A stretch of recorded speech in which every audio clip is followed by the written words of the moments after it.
Let's talk about working with investors, what's happening with the investor world, and what investors are looking for and thinking about these days. So, this is the Real Estate Backstory. My name is Alan Richard. I'm the managing broker here at Max One Realtor and Realtor Partners. My name is Ming Richardson, the compliance broker for Maximum One Realty and Realtor Partners. Now, we kind of have this general belief that if you're in real estate, you should be an investor, right? Absolutely. Like we're investors. And I just think that it's a very natural place for especially real estate professionals. If you're going to be educated about buying and selling and understand the ins and outs, why would you not be an investor as well? It's really is like for us, we can have and give our money to other people to go invest for us, but I don't know nearly as much about the Oh, stock no. market. I don't know as much about what controls the prices of gold. I do know real estate. I do understand my local markets. I understand what are good deals and what aren't good deals and where to put my money at. And so for us, it's one of those places where it's a really great place to be. At the same time, working with investors is also a pretty unique opportunity that we have. Even if you aren't necessarily going to be an investor right away, just understanding how to engage with investors, buy with investors. For us, it really does start off with like buyers and sellers, investors need us more than we need them. And I know that sounds like a very jaded, almost arrogant position to take, but I don't mean it that way. Because there, especially in the investor world, you will see a lot of people who look to take advantage of agents. If I'm being real honest with you, Well, they're very number conscientious, and they will use real estate resources to get the information they want and not necessarily utilize a realtor who actually help them out. So you guys need to be a little bit careful when you're dealing with investors. Make sure you have your documentation aligned. you do, because for some investors, it's not what have you done for me lately. What are you doing for me right Mm-hmm. now? They will like the financial aspect can sometimes the potential for making money can make people just do weird things. Crazy. Yeah, and so like if you can't handle working in that space, then don't work with investors. Now, on the other hand, we've had investors. We've been very blessed to have investors that have really blessed our lives. I mean, Ming had one investor. How many houses did he buy from you over a couple of About years? 15 to 20. Yeah. Yeah, it's quite a bit. Well, and we had some folks that worked with us for 5, 6, 7 years, bought and sold 50, 60 houses at a time, or during that time. So we do like working with investors as well. But I need an investor that is as dedicated to me Well, as I am to them. it's that relationship. So if you have a great relationship and you're always, um, responding back to them on what they're looking for, and also making proper suggestion based depending on the market value and also the market climate right now, I think you'll find a investor that will be a friend for a long time. Yeah. So the reason that we're kind of bringing all this up about investors, there was a recent study done, and in there they said, hey, how likely are and by the way, this is all for single family rental investors. Correct. So starting off anyway, so this first study, they talked to people that already had investment properties. So these are people who already have one, two, three, four, five, however many investment properties, and they said, how likely are you to buy another investment property over the next year? And over 50% said, Very likely. I want to buy another property in the next year. And the reason we bring that up is because, first of all, like you just pull up investors that own property, you know that half of them want to buy another one. That's a really active, engaged, interested client that you might be able to work with and engage with. Absolutely. And so being able to talk to investors who are already out there engaging and buying and selling real estate, you can go into CRS Power Tools and find all sorts of properties where the investor owns it but doesn't live there. Reach out to them, engage to them. Now, part of that same study they did, they said, well, okay, that's how many people are looking to buy. What percentage of you guys are thinking about selling? And Believe it or not, 42% in Southeast said, nope, we're not selling. well, I mean, like a lot of people say no, they aren't. But what's interesting is 25% overall in the U.S. I mean, it varies from region to region kind of thing. But in the Southeast, it's 27%. Overall, nationwide, it's about 25% of people that own an investment property are considering selling. So on one hand, we say, look, reach out to investors because half of them want to buy another investment property. And oh, by the way, A third of them want to sell their property. almost a third want to sell a property. Is this a great place for us to be engaging? Yes or yes, right? We find we Absolutely. find that it's kind of a no brainer. Now, when you are looking at being an investor, like we have to understand the investor mindset. We have to Correct. understand what's really going on in the investor marketplace. There are lots of things that are kind of impacting our investors right now. One of the biggest that are well, there's two areas really that are affecting our investors. One is in property taxes. The other is insurance. So those are the average investor's biggest concern. Now these are buy and hold investors. These are not flippers. After that, it's going to be maintenance and repairs. Yeah, so most investors like to have their home at least somewhat maintained, because a little plumbing leak can cost you a lot more money down the road if you don't be careful.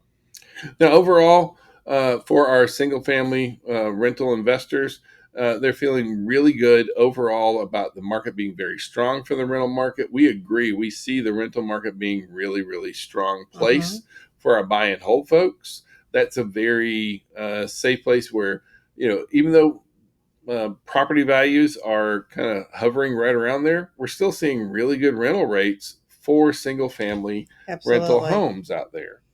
Um, Now, how are they managing that?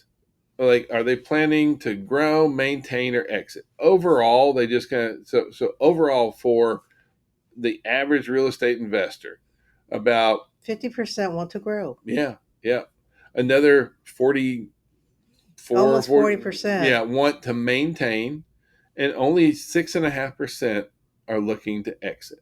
So this is a very active group.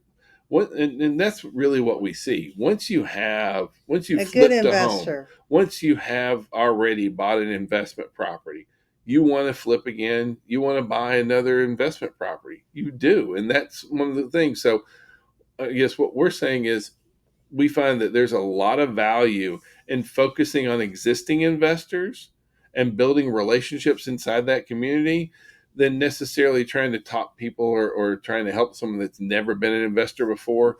It's like the pathway to success is much greater Absolutely. for those existing investors. So now, how are investors managing their portfolios? About 58% manage themselves. Yeah, they do self management in there. Um, Only about 22% actually does Professional. uses it, and then there's probably almost A 20% mix. that kind of does a mix of myself and them. Yep. We see it like even within our firm, we don't do property management. However, we can list property for lease for our clients, but then And we have a great we're not property collecting. management Yeah, that actually handle that end of it. yeah, So and then we refer that out to Shoney. Yeah, there we exactly. go. So now, when asking investors, hey, what is the most like what causes you angst? What drives you crazy? What's the hardest part of being a real estate investor? And hands down, overall in the U.S., Let's find a deal that cash flow. 65% say is finding cash flowing properties. Another 12% said that it was competing with other buyers and investors, Investors. right? Which is still about finding the best deals at cash flow. Uh, you know, uh, then there's another one the next biggest percentage is that analyzing numbers, analyzing deals, understanding numbers. Like you really should understand Mm-hmm. numbers on here. Only about 10% say that financing is like their hardest thing. And especially for buy and hold investors, for us, the most reliable product out there is the DSCR loan, debt service coverage ratio. Absolutely. We love, Sharon, our lender, she hooks us up on that. You only need 20% down. Really a wonderful thing. Another 5% has a hard time pulling comps. That's because they don't have a relationship with an agent, right? Mm-hmm. Um, so overall, understanding that the hardest part for your average investor is really going to come down to finding The right property. the best properties out there. Now after that, it's going to be dealing with challenging or difficult tenants, I'd say, kind of thing. But if you're very selective on the front end, you And don't have as screening. many problems Absolutely. down the road. But now that is the average landlord's biggest third biggest challenge is actually screening tenants. So tenant issues are definitely a big thing. Which and then bookkeeping, accounting, maintenance. That's kind of what rounds it out. Now, when you ask investors, hey, where do you find properties? Unfortunately, over half of our investors find properties the same place a lot of our buyers do Online. in the investor. I mean, online, that kind of stuff, right? And so, only about 14% of investors actually have a local real estate agent, and I find that to be staggering. Well, it's just that they're relying on their instinct and may not know the market trend and Yeah. therefore may not make the best deal. So always use a local agent because they know the market in the area. And Well, so but as an investor, like, I'm sorry, as a real estate professional, like if I know that only 14% of investors have a dedicated real estate professional, half of them want to buy another property, mhm, 25% of them are going to sell a property, but only 14% have a relationship. This is big the gap. place to be, right? This is a smart place for smart agents to really get and really throw that out there. Now, in the same study, they said, hey, what's the most helpful platform for finding deals? And this one just blew me away, right? Because the most helpful site is Zillow. Zillow. And like, okay, when Zillow's your best friend, then of course only about 14%. And I get it for a lot of investors. They're like, I can do it myself, and I get that kind of stuff. But they're shooting themselves in the foot. They're missing out on really great opportunities. Yep. And we as real estate professionals have to be ready to kind of jump in there. So, you know, I just want to kind of prepare you here. So, really, we're talking about buy and hold investors as well as flippers. And so, for home flipping, that is a little bit of a different.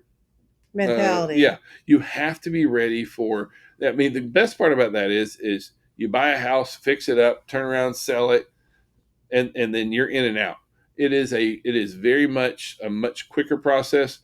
True flippers are going to be very engaged. You have to be hands on if you're going to be a flipper. As a real estate agent working with flippers, the nice part is you're normally going to get the sale on when you find them Buy and property, sell. and then when they sell. Now, the other advantage here is like for a lot of your flippers, if you say, if I find you deals, will you use me to sell it on the other end? Every deal that you find is probably going to end up in a transaction, in two transactions, and possibly more. So when you source properties for those investors, that's a really good place to be because it's not just one deal. It's generally speaking, two deals for everyone that you find. Correct. Now, if you are looking for buy and hold investors, they are our much more passive approach. They kind of follow Warren Buffett's approach, and we are big fans of Warren Buffett. I'm a big fan, for sure. But he's got this quote, and I find it to be especially so true when you really start talking about investors. So right, and this quote is: if you don't find a way to make money while you sleep, you're going to work until the day you die. And that's the great part about having rentals is that a rental property has four ways where it makes you money, and they're all really passive. The first one's going to be cash flow, which is net operating income less your mortgage. It's all that really is. And so understanding your numbers And there. second would be appreciation value of your property. Yeah, because real estate on average moves up 4.5% a year. Then we have Tax write off and depreciation. depreciation, which can add up to a sizable amount as well. And then we have amortization, which is when you pay off your loan. You know, I bought a home for $200,000 after the first year. It's now worth now I only owe 198 on it. I got an extra 2 grand in appreciation there. When you add all those up, it can add up to a really nice return, especially when you pair that with, say, a DSCR loan or Correct. something along that line. Where you're running a 20% return on investment. It's a pretty strong place to be. What I'm saying is that understanding how investing works, whether you're working with buy and holds, whether you're working with flippers, this is a really smart place for real estate professionals to be. Now, you do need to be good at your craft. Come in, learn. We have an investing class coming up on the 23rd in the McDonough office. I'm teaching that one. We're Please come teaching it. join We're us. teaching it kind of all the time, but just be educated, understand being, like the mindset of an investor, helping them find deals. The more investors that you help, the greater your potential for positive appreciation. And then being an investor yourself, like if you are interested in being investors as real estate professionals, hang out with other investors. Like you'll start learning before you actually have to put your money down online. So we wish you well. We hope that you can take advantage of this opportunity that we see in the marketplace right now. So good Have a luck. great day. Thank you very much for listening to our channel.